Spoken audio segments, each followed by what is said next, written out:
அனைவருக்கும் வணக்கம் நண்பர்களே. இன்னைக்கு நம்முடைய உற்சாக நியூஸ் சேனல்ல நம்ம வீடியோல தொடர்ந்து எதை பத்தி பார்க்க போறோம்னா, சித்தர்கள் பலரும் பார்த்தீங்கன்னா பல அதிசயங்களும் பலருடைய வாழ்க்கையில மாற்றத்தையே ஏற்படுத்தி தந்திருக்காங்கன்னு சொல்லலாம். அந்த வகையில பார்த்தீங்கன்னா பழனி மலைக்கு அருகில வாழ்ந்த ஒரு சித்தர் தான் இந்த கணக்கன்பட்டி சித்தர். அவர் நிகழ்த்திய அற்புத மாற்றங்கள் என்னன்னு இந்த வீடியோல நம்ம தெரிஞ்சுக்கலாங்க. இந்த வீடியோ உங்களுக்கு ரொம்பவே பயனுள்ளதாக இருக்கும். மேலும் நீங்கள் புதியவராக இருந்தீங்கன்னா மறக்காமல் நம்ம சேனலை சப்ஸ்கிரைப் பண்ணிவிட்டு கூடவே இருக்க பெல் பட்டனை கிளிக் பண்ணிக்கோங்க. நீங்கள் தனிப்பட்ட முறையிலும் ஜாதகம் பார்ப்பதாக இருந்தீங்கன்னா ஜாதகத்தில் தெளிவான பதிவையும் பரிகாரத்தையும் பெற்றுக்கொள்ள நீங்கள் வீடியோவில் டிஸ்கிரிப்ஷனில் கொடுத்துருக்க நம்பருக்கு மறக்காமல் கால் பண்ணி தெரிஞ்சுக்கோங்க. வாங்க நண்பர்களே, வீடியோக்குள்ளே போகலாம். தமிழ்நாட்டில் பார்த்தீங்கன்னா ரொம்பவே பிரசித்தி பெற்ற கோவில்களில் ஒன்றுனா இந்த முருகன் கோவில் தாங்க. முருகன் கோவில்கள் பொதுவாகவே பார்த்தீங்கன்னா 6 படை வீடுகளாக பிரிந்து இருக்குது. முருகனுடைய 6 படை வீடுகளை ஒன்று தான் இந்த பழனி மலை. இந்த பழனி மலைக்கு அருகிலே இருக்கக்கூடிய ஒரு ஊர்னா இது கணக்கன்பட்டிங்க. இந்த ஊர்ல இருந்த சித்தரை பற்றி தான் இந்த வீடியோல நம்ம பார்த்து தெரிஞ்சுக்க போறோம். பழனியில இருந்து பார்த்தீங்கன்னா சுமார் 8 கிலோமீட்டர் தொலைவில் அமைந்து இருக்குதுங்க கணக்கன்பட்டி ஊர். இந்த கணக்கன்பட்டியில வாழ்ந்த சித்தரை பற்றி தான் தெரிஞ்சுக்கிறோம். இவர் பார்த்தீங்கன்னா திண்டுக்கல் மாவட்டம் பழனியில பிறந்திருக்காரு. இவருடைய இயற்பெயர் தாங்க பழனிசாமி. இவர் பார்த்தீங்கன்னா தன்னுடைய வாழ்க்கை முழுவதுமே பார்த்தீங்கன்னா பொது வாழ்வில் அர்ப்பணித்து கொண்டு தினமும் கடவுளுக்காக பணியாற்றி வந்திருக்காரு. இவருடைய உடல் முழுவதுமே நீங்க பார்த்தீங்கன்னா பச்சை நிற கொண்ட சட்டைன்னு அழுக்கான வேட்டியை மட்டுமே அணிந்திருப்பாரு. அது மட்டும் இல்லைங்க, இவர் ஒரு பெரிய மூட்டையை வைத்து கொண்டு தான் எங்கேயும் போவாராம். அதனை எங்கு சென்றாலும் தூக்கி கொண்டே செல்வாருன்னு சொல்லுவாங்க. அந்த மூட்டையை யாராவது தொட வந்தாங்கன்னா பார்த்தீங்கன்னா ரொம்பவே கோபம் வருங்க இவருக்கு. அதனால கோபமாக கத்தி அவங்கள விரட்டி எடுத்துடுவாரு. கடவுளுடைய அனுகிரகத்தால பார்த்தீங்கன்னா பல்வேறு வகையான அற்புதங்களை நிகழ்த்திய பிறகுதாங்க ஜீவ சமாதி அடைந்திருக்காரு. பழனியில இருந்து பார்த்தீங்கன்னா திண்டுக்கல் செல்லக்கூடிய மாநில நெடுஞ்சாலையில பழனியில இருந்து சுமார் 10 கிலோமீட்டர் தூரத்துல அமைந்திருக்குதுங்க இந்த ஊரு. கடல் மட்டத்தில இருந்து பார்த்தீங்கன்னா 503 மீட்டர் உயரமாக இருக்குது. இந்த கணக்கன்பட்டி சித்தருடைய கோவில் எங்க அமைந்திருக்குன்னு பார்த்தீங்கன்னா திண்டுக்கல் மாவட்டத்துல பழனி தாலுகாவுக்கு உட்பட்ட கணக்கன்பட்டி கிராமத்துல தாங்க அழுக்கு மூட்டை சித்தர் சமாதியும் அமைத்திருக்காங்க. இங்கு அவருடைய பக்தர்கள் ஆலயம் அமைத்து வழிபட தொடங்கியிருக்காங்க. மேலும் அவரை தரிசிக்க தினமுமே பார்த்தீங்கன்னா ஆயிரக்கணக்கான மக்கள் அங்கு செல்வதை வழக்கமாக வச்சிருக்காங்க. இந்த கோவில்ல பார்த்தீங்கன்னா காலை 6 மணி முதல் மதியம் 1 மணி வரையும், மாலை 4 மணி முதல் இரவு 8 மணி வரை நடை திறந்தே இருக்குங்க. இந்த ஆலயத்துல பார்த்தீங்கன்னா காலை 7 மணிக்கு சிறப்பு மண்டல பூஜையும் நடத்துறாங்க. இந்த கணக்கன்பட்டி சித்தர் யாருன்னு பார்த்தீங்கன்னா எந்த நேரமும் பரட்டை தலையோடு தாங்க. அதற்கு மேல ஒரு துண்டை வைத்து தலப்பா கட்டியிருப்பாரு. இவர் பழனியில இருக்கக்கூடிய அனைத்து கோவில்களும் சுற்றி தெரியக்கூடியவருங்க. ஆரம்பத்துல இவரை கண்ட ஊர் பொதுமக்கள் பார்த்தீங்கன்னா அனைவருமே இவர் ஒரு பைத்தியன்னு கல்லால அடித்து விரட்டி தொடங்கியிருக்காங்க. இவர் அழுக்கு மூட்டையை கையில வைத்து சுற்றி வருவதால இவரை பார்த்தீங்கன்னா பழனியில சுற்று வட்டார பொதுமக்கள் அனைவருமே இவரை மூட்டை சுவாமின்னு அழைக்க தொடங்கியிருக்காங்க. பழனியில பார்த்தீங்கன்னா 2 பெரிய மலைகள் இருக்குது. அதுல ஒன்று தான் பழனி முருகன் கோவில், இன்னொன்று பார்த்தீங்கன்னா இடுமன் கோவிலுங்க. அவர் இந்த இடுமன் கோவில்ல தாங்க பல வருடங்கள் வாழ்ந்து வந்திருக்காரு. பிறகுதாங்க பழனி மலைக்கு அருகில இருக்கக்கூடிய கணக்கன்பட்டி ஊர்ல சுற்றி வந்திருக்காரா. அப்போது ஒரு நாள் மரத்தடியில அமர்ந்திருந்தாருங்க. அப்போது பார்த்தீங்கன்னா அந்த வழியே ஒரு கார் ஒன்று சென்று கொண்டிருந்துச்சு.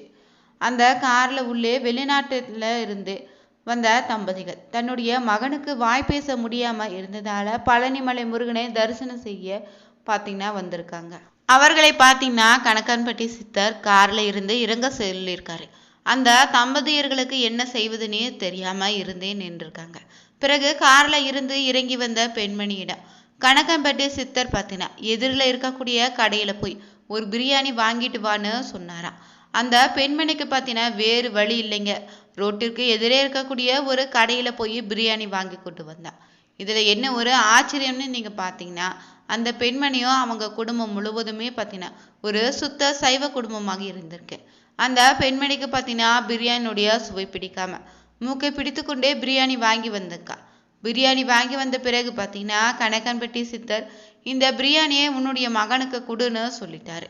அந்த பெண்மணி பார்த்தீங்கன்னா ரொம்ப தடுமாற்றத்தோடு வாங்கி வந்து சாப்பாட்டை பிரித்து பார்த்தபோது ஒரு ஆச்சரியம் நிகழ்ந்திருக்கு. அது என்னன்னா, அந்த பெண்மணி வாங்கி வந்தது பிரியாணி. ஆனா அந்த பட்டணத்துல இருந்தது சாம்பார் சாதமாக மாறியிருக்கு.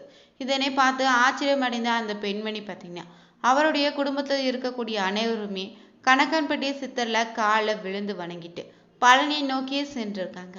அந்த குடும்பம் சென்று கொண்டிருந்த போது அவங்களை நோக்கி லாரி ஒன்று வேகமாக வந்திருக்குங்க. அதனை பார்த்த அந்த சிறுவனுமே அம்மா வண்டி வருதுன்னு கத்த தொடங்கினானா. இதுவரை அந்த சிறுவன் பார்த்தீங்கன்னா வாய் பேசாம இருந்ததால பழனி மலைக்கு வந்திருக்காங்க. அந்த பெண்மணி அந்த சிறுவனுடைய வாய் பேசுவதை கண்டு ரொம்பவே மகிழ்ச்சி அடைந்திருக்கா. அவங்க முருகனை தரிசிக்காம மீண்டுமே திரும்ப வந்து பார்த்தீங்கன்னா இந்த கணக்கன்பட்டி சித்தரை வணங்கி சென்றிருக்காங்க. இதன் பிறகு பார்த்தீங்கன்னா கணக்கன்பட்டி சித்தரை கண்ட பிறகு ஏராளமான நன்மைகள் நடந்து இருக்குதுன்னு எண்ணற்ற மக்கள் கூறிதான் வராங்க. கணக்கன்பட்டி அழுக்கு மூட்டை சாமி சித்தர் பார்த்தீங்கன்னா முருகனுடைய மறு அவதாரமாக பலர் வழிபட்டு வராங்க. அவர் எங்கிருந்து வந்தார்னு யாருக்குமே தெரியாதுன்னு சொல்றாங்க. சிலர் அவர் சீனாவில இருந்து வந்ததாகவும் சொல்லுவாங்க. அவர் முகமும் சீனக்காரர் போலதாங்க காட்சியளிக்கும். அவர் வாழும்போதே பார்த்தீங்கன்னா பல அற்புதங்களை நிகழ்த்தியிருக்காரு. பேச முடியாத ஒரு சிறுவனையே வாய் பேச வைத்து அற்புதங்களை நிகழ்த்தியவர் தாங்க இந்த கணக்கன்பட்டி சித்தர். முதல்ல அடிக்கடி பார்த்தீங்கன்னா பழனி இடுமன்மலை அருகில நடமாடி கொண்டிருந்தாராம். திடீர்னு ஒரு நாள் பார்த்தீங்கன்னா இடுமன்மலை அருகே பேச்சு மூச்சு இல்லாம கிடந்திருக்காரு. இவரை ஆஸ்பத்திரியில கொண்டு போய் சேர்த்த போது அவர் இறந்து விட்டாருன்னு டாக்டரும் அறிவித்துட்டாங்க. பிறகு பார்த்தீங்கன்னா அன்று மாலையே உயிர் தெளிந்து திரும்பி வந்துட்டாராம். இவர் பக்தர்களை எப்போதுமே பார்த்தீங்கன்னா திட்டிதான் அருள்வாக்கு சொல்வாருங்க. இது சூட்சுமமான வார்த்தையாகவே இருக்குன்னு நாம நேரடியாக அர்த்தம் எடுத்து கொள்ள முடியாதுன்னு சொல்லுவாங்க. அவர் எப்போதுமே தோல்ல ஒரு அழுக்கு மூட்டையோடு அலைவாருங்க. அதனால் தாங்க அழுக்கு மூட்டை சித்தர்னு சொல்லப்படுது. மேலும் இவர் பார்த்தீங்கன்னா யாருமே இவரை தொட விட மாட்டாராம். நடிகர் சூர்யா, கார்த்தி இவர்கள் எல்லாம் அவர்கள் நடிகர் ஆவதற்கு முன்னாடியே பார்த்தீங்கன்னா இங்கே வந்திருக்கிறாங்க. அவர்கள் நண்பர்களோடு 5 பேராக வந்திருந்தாங்க. கார்த்தியும் அவர்களை நண்பர்களையும் இங்கிருந்து கல்லை அங்கே எடுத்து போடு, அங்கிருந்து கல்லை இங்கே எடுத்து போடுன்னு சொல்லியிருக்காராம். பொதுவாக எல்லோருக்குமே அவர் இப்படி சொல்வது வழக்கம்னு இருந்திருக்காங்க. அது அவர்களுடைய வாழ்க்கை கர்ம வினைகளை தீர்க்கோ சித்தரின் ஒரு காரியமாக நம்புறாங்க. நடிகர் சூர்யாவை பார்த்து நீ போய் எல்லோருக்கும் சாப்பாடு வாங்கி வான்னு சொல்லியிருக்காரு. இப்படி இருக்க நடிகர் சூர்யாவும் போய் பார்த்தீங்கன்னா எல்லோருக்கும் சாப்பாடு பார்சல் வாங்கிட்டு வந்து கொடுத்திருக்காரு. இப்போது அந்த 5 பேரும் பெரிய நிலையில இருக்காங்க. இப்போது பல நடிகர்களும் இந்த ஜீவ சமாதிக்கு வந்து செல்றாங்க. இங்க பாத்தீங்கன்னா நடிகர்கள் மட்டும் இல்லைங்க, காவல் அதிகாரிகள், அரசியல்வாதிகள்னு உயர்ந்த பதவியில உள்ளவங்கன்னு நம்பிக்கையாக வந்து வழிபட்டு செல்றாங்க. பொதுவாகவே இங்கு ஒரு நல்ல அதிர்வலையை நீங்க உணரலாங்க. இவருடைய புனர்பூச நட்சத்திரம் அன்று ஜீவசமாதி முதல்ல கணக்கன்பட்டி பகுதியில நீர் வசதி அவ்வளவாக இல்லைன்னு சொல்லுவாங்க. சித்தர் கட்டிய இடத்துல தோண்டிய வற்றாத ஜீவ கிணறு இன்றுமே இருக்குதுங்க. இப்போது பார்த்தாலும் மற்ற இடங்களுக்கு அந்த கோயிலை சுற்றி உள்ள இடங்களும் உள்ள வளமையை நீங்க பார்த்தாலே நீங்க உணர முடியுங்க. இங்கு கேட்டது கிடைக்குன்னு எல்லோரும் நம்புறாங்க. அதன்படி நடந்ததாக பலரும் சொல்ல கேள்விப்பட்டு இருப்பீங்க நீங்களும். இந்த கோவில்ல பௌர்ணமி அமாவாசையில சிறப்பு பூஜைகள் நடத்தப்படும். அதே போல அமாவாசை பௌர்ணமி தினங்கள்ல பார்த்தீங்கன்னா சிறப்பு பூஜைகள் நடத்தப்படுது. இங்கு வருபவங்களுக்கு நாள் முழுவதுமே பார்த்தீங்கன்னா அன்னதானம் சிறப்பாக நடத்துறாங்க. பழனி பேருந்து நிலையத்திலிருந்து கோவிலுக்கு நேரடியாக பஸ் வசதி இருக்கு. சித்தர் வழிபட்டு நம்ம வாழ்க்கையில துன்பங்களை தீர்த்து நலமாக வாழ நாமளும் பார்த்தீங்கன்னா சத்குருவை வழிபடுவோம். நற்பவி ஓம் நமோ சத்குருவி போற்றி எனும் மந்திரத்தை நீங்க தினந்தோறும் உச்சரிப்பது உங்களுக்கு பலவிதமான நன்மைகளை ஏற்படுத்தி தருங்க. இந்த பதிவில் பார்த்தீங்கன்னா பழனி மலையில வாழ்ந்து மறைந்த கணக்கன்பட்டி சித்தர் நிகழ்த்திய அற்புதமான மாற்றங்கள் என்னன்னு தெரிஞ்சுக்கொண்டோம். உங்க வாழ்க்கையிலும் நீங்க மாற்றங்கள் வேண்டும்னு நினைச்சீங்கன்னா ஒரு முறையாவது இந்த கணக்கன்பட்டி சித்தருடைய ஜீவ சமாதிக்கு சென்று வழிபட்டு வாருங்க. நிச்சயம் நல்ல விதமான பலனை ஏற்படுத்தி தரும். அதே போல பார்த்தீங்கன்னா இவருடைய உருவப்படுத்தி தொழில் செய்யக்கூடிய இடத்துல வைத்து வழிபடுவதும் தொழில நல்ல விதமான முன்னேற்றத்தை ஏற்படுத்தி தருங்க. நீங்களும் பழனி முருகன் கோவிலுக்கு செல்லும்போது தவறாம இந்த சித்தருடைய ஜீவ சமாதியை தரிசித்துட்டு வந்தீங்கன்னா உங்க வாழ்க்கையிலும் பல விதமான நல்ல மாற்றத்தை நீங்க உணரலாங்க. இந்த வீடியோ பிடிச்சிருந்தா மறக்காம ஓம் நமோ சத்குருவே போற்றி எனும் மந்திரத்தை 3 முறை கமெண்ட் பாக்ஸ்ல பதிவிடுங்க. நீங்கள் புதியவராக இருந்தீங்கன்னா மறக்காமல் உற்சாக நியூஸ் சேனலை சப்ஸ்கிரைப் பண்ணிவிட்டு கூடவே இருக்க பெல் பட்டனை கிளிக் பண்ணிக்கோங்க. லைக் பண்ணுங்கள், ஷேர் பண்ணுங்கள், கமெண்ட் பண்ணுங்கள். அனைவருக்கும் நன்றி நண்பர்களே.